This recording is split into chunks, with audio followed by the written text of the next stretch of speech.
Hi, I'm Brother Jeff Durham, member of the Order of Friars Minor. The Friars have been here for 230 years, and this is my home. I live here with a community of friars who serve the needs of the parish and the needs of the surrounding community, which is Santa Barbara and Los Angeles and all the areas in between.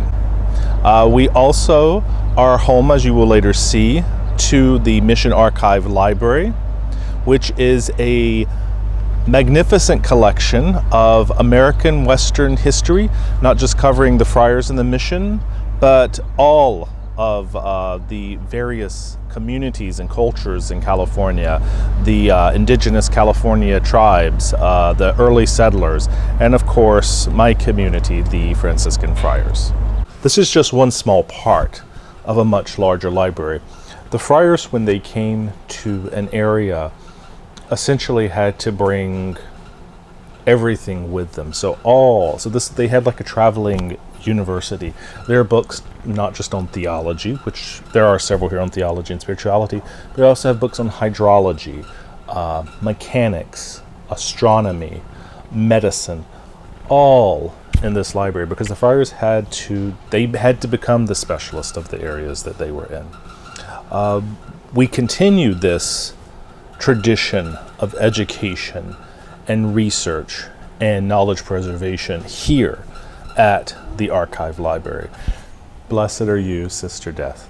That is how the Canticle of Creation that St. Francis of Assisi composed.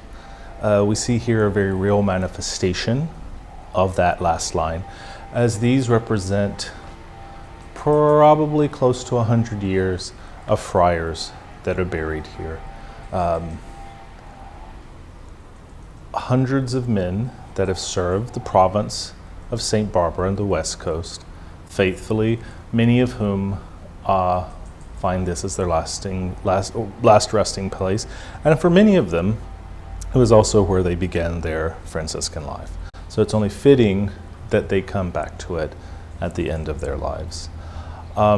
Several of these men I've lived with and prayed with, but many more of them I have not.